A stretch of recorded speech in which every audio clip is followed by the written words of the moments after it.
Thank you for joining Wars of the Roses as we continue with part 5 of Fundamental Laws, a report of the 68th Convocation of the Rose+croix Order.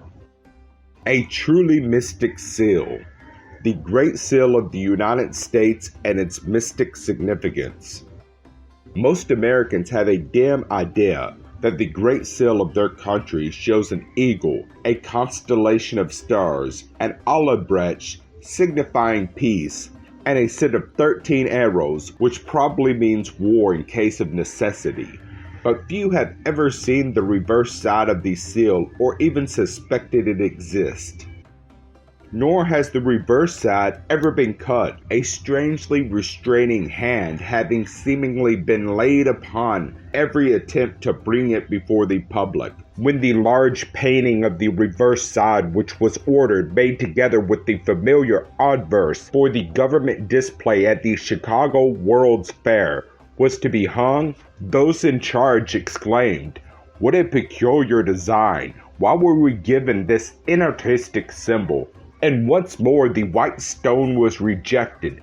The painting was turned, face to the wall, and only the obverse side displayed. But the time has now come when the full knowledge of her seal shall be made known to her people. For America must henceforth stand before the world as its teacher, leader, and the promulgator of a new and perfect system of ethics, religious leadership, a citizenship that is efficient and free, a just industrial democracy, and a justice and generosity to other nations that shall emphasize the brotherhood of man and the fatherhood of God.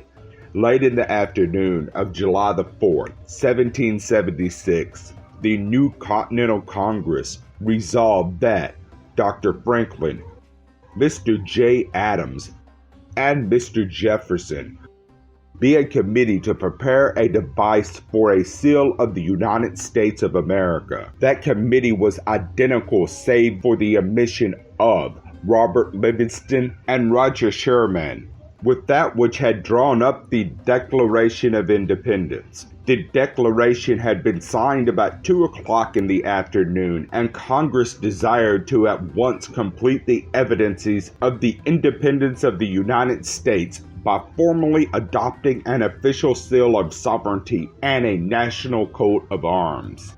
The arms of England, the mother country, expressed the union of Judah's lion with the unicorn of lost Israel in accordance with the science of heraldry. But the young republic had finished with thrones and crowns and must blaze a new path through the forest of liberty, which should express her descent from all Christian nations and hold open a door for all other races, which should seek help and shelter upon her shores.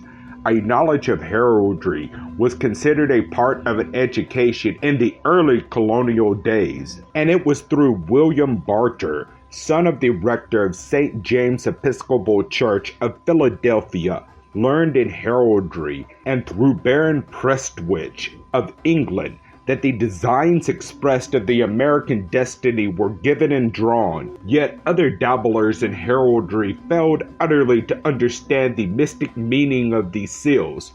Professor Charles Eliot Norton of Harvard regretted its lack of art and complained it would never be other than a dull Masonic emblem, while Mr. Wilson, considered a great historical scholar, declared the reverse side in very bad taste, unintelligent, and commonplace. And if it can be laid away and kept in the dark, why not keep it so?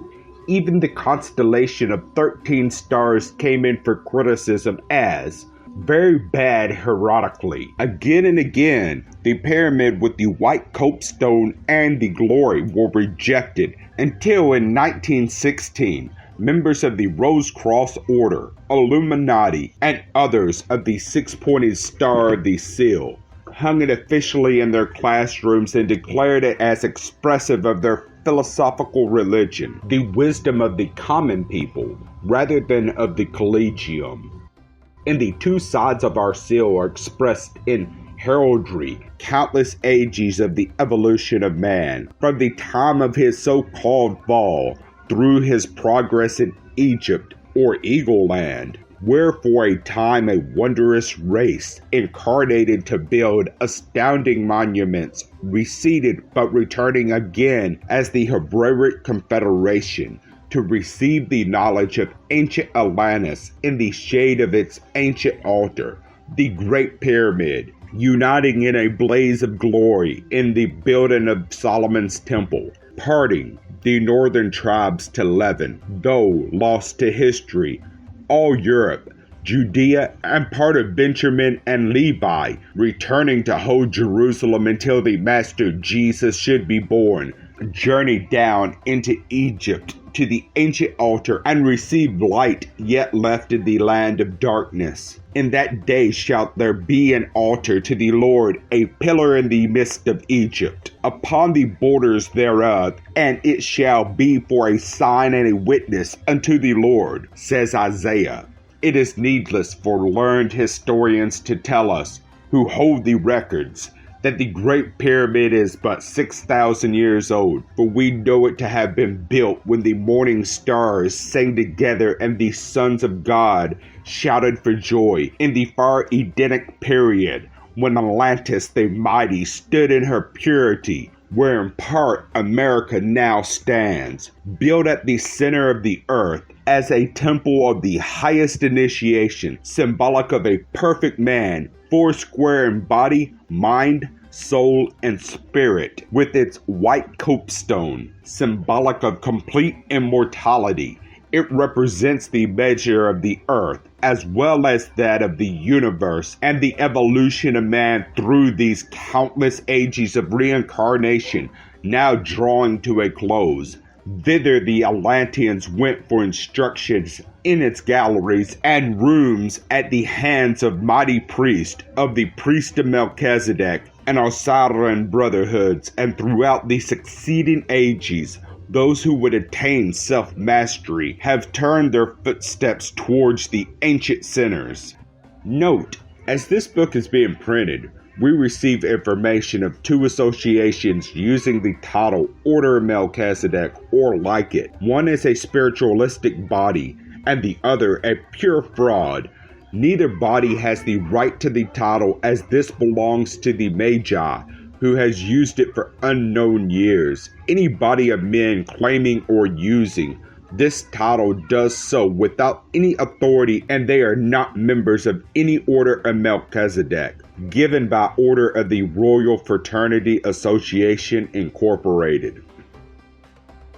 The last Cumean song now comes, wrote Virgil, who prophesied that a race should arise which would be offspring of all races and bring to an end the ages of iron or war and usher in the golden age. Hence it was fitting that the mottos upon the reverse side of our seal, above and below the pyramid, should be taken from Virgil. Annuit coeptus, prosper us in our daring, and Novus Ordo Seclorum, a new and select order, which many of us have now the honor to have entered, and whose door we hold open to all who will accomplish the spiritual work necessary. The day of freedom dawned upon the earth, and the infinite cycle of Atlantis was begun anew, wrote a poet of the American Republic. In Central America there yet stands a companion pyramid, key to the connection of Atlantis, Egypt, and now America, Atlantis rising again upon the great cycle. Hence, arcane and Magian learning, which is the source of the Bible, could give no other symbolism to the young republic than that of the ancient pyramid, its copestone and glory, significant of the descent of the New Jerusalem, for the one side, and the eagle, and the ever-repeating 13 of Manasseh, 13 tribe of Israel, and the son of Joseph, the Bretons, who was separated from his brethren in Egypt in the parting asunder of northern Israel from southern Judah, and the first to cross Europe in the search of the Isles afar off, to re-establish the ancient throne of Israel at Tava in Ireland, turning the hitherto rejected reverse side of our seal to face the people of these United States, we remind them that they are called to a great work as offspring of all races, a mighty Manasseh, whose history began in Genesis and culminates in America, and by whose stripes the whole world must be healed.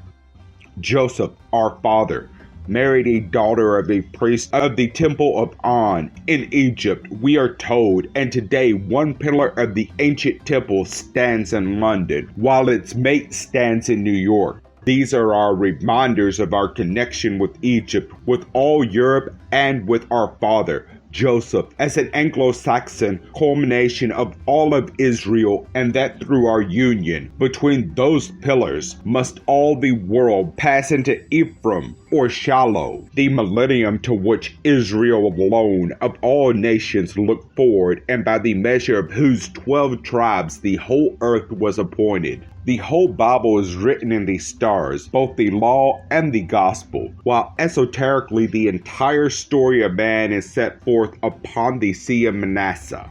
The adverse side is Israel in the Old Testament. The reverse is the offspring of all of Israel under the New Covenant as the hope and outcome of Christianity. The two sides reflect each other and cannot be separated, being the Bible in its most condensed form, summing up all old world history in 12-tribed Israel, says Professor Totten. Long ago, before the discovery of America, Merlin of King Arthur's court wrote of our constellation of 13 stars.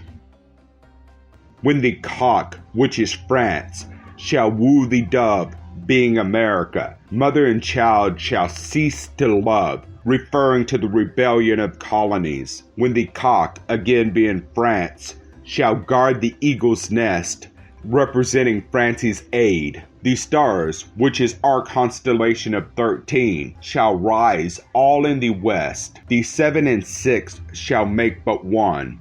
E pluribus unum. The lion's might shall be undone. The stars upon our seal are set in the form of a 6-pointed star or a double triangle. This was anciently called Solomon's seal and was embroidered upon the curtain of the temple which hung before the Holy of Holies. At each point of the star was placed the symbol of an order, which set forth arcane wisdom, and no man might pass into the Holy of Holies, say he had mastered the learning of these orders with safety to himself, because of the presence upon the altar within. Today in America we have the restoration of this knowledge in these 6 orders. The Order of the Illuminati, Order of Rose+croix, Ancient Order of Alchemists, Fraternity of Osiris, the Magi and Eth priesthood. The especial symbol of America, aside from the pyramid and eagle, is the white rose, identical in meaning with the white stone. The constellation of 13 stars was in early drawings, sat in a wreath of white roses, showing that the early designers knew the future of American individual spiritual development. It is now drawn sat in white clouds, but the white rose is ever the symbol of the American Rose-Cross Order and stands for spiritual attainment. Solomon's temple was the temple of a perfect man, and the Bible tells us of a 3-cornered copestone, which was rejected, but later became the headstone of the corner. We hear too, in Genesis, of Joseph, the keeper of the stone of Israel, and it was with the Magian or Holy Grail teachings that the Britons crossed Europe to Osiris, land of betrothal. Esdras, chapter 11 through 13. In search of a land where they might keep God's worship pure and undefiled. Hence through Joseph, who was spared from his brethren, we inherit the white stone of all Israel, copestone of the pyramid and of Solomon's temple, that rock upon which Jesus reminded Peter he should build his church, the rock of spiritual unfoldment within each individual, that the gates of hell or death should not prevail against. My little children, of whom I travail in birth again until Christ be formed in you, Galatians 4:19. Thus it was in keeping that an Englishman, master of heraldry, should give to the young republic in the midst of its struggles to separate from the mother country the design for the Great Seal, which should express the whole future of its work as a world teacher and exponent of Christic teachings of the Holy Grail. The all-seeing eye looks down upon the ancient pyramid, which too symbolizes America and all she must mean to the world out of a glory, sign of the descent of the New Jerusalem. This emblem, the eye, is as old as man's appearance upon earth, being found upon ancient Chaldean monuments, Egyptian and Greek, while the Arabians, looking upon it, named it the highest and holiest name of God, with hushed voices and whispered, I am that I am. The triangle above the eye stood for the most arcane times as the emblem of the Trinity, of Osiris, Isis, and Horus, Father, Holy Ghost, and Son, as they stand today with us, and in which is sealed the law of the eternal three of the universe and of men as its highest product. I will guide thee with mine eye. Psalms 32:8. Although writing is as old as Atlantis and Adam, the only legend sat in the Great Pyramid is esoteric in numbers, measures, and weights, and in them may be read the ages just completed and the prophecy of those yet to come. Of these great ages, each with its leader as set forth in the application of the legend to the stone kingdom, cut out without hands. The greatest of all was the master initiate Jesus, who became the Christ, who descended into the grave and rising ascended master over death into heaven before the eyes of his disciples. Him, especially, and the return of the Christ age, does the white copestone represent, and after him, America, as exponent of his teaching and life. America now prepares to become the headstone of all the world's ages, when God, in the Christ, shall descend to crown the edifice of human liberty and immortality completed. And once more, the morning stars shall sing together, and the sons of God shout for joy. Architecture, mystic numbers, heraldry, and the heavens themselves are telling the great race in America of their destiny and responsibility.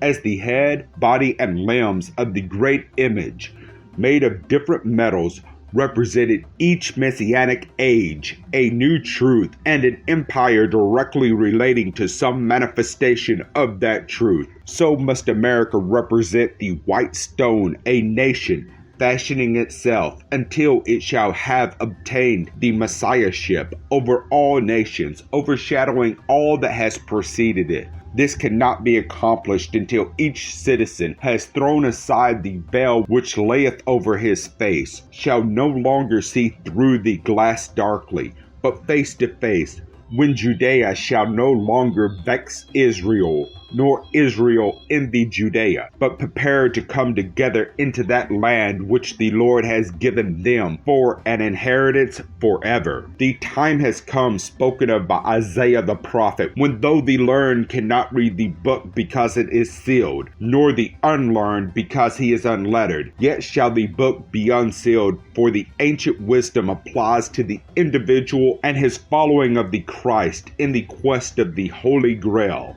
in the drinking of the cup of unselfishness, of his love for his neighbor and the stranger within the gates of our own Ellis Island, that the stranger may grow to the light of this republic or carry its torch to other lands. Each fortunate heir of this glorious inheritance must seek the white stone which crowns the pyramid within himself, in body, mind, and soul, the Holy Trinity of each Son of God. Then may America realize her destiny as a city set upon a hill, a star that shall never go down, and the world ruler that shall call down the light of the New Jerusalem upon the battle-scarred earth, the Christ to rule for 1,000 years. Go ye therefore and teach all nations. Matthew 28:19. Thank you for watching, and please don't forget to share, like, subscribe, and comment. And if you can, please consider donating to Wars of the Rosies. Links to PayPal and Patreon are in the description. Thank you so very much.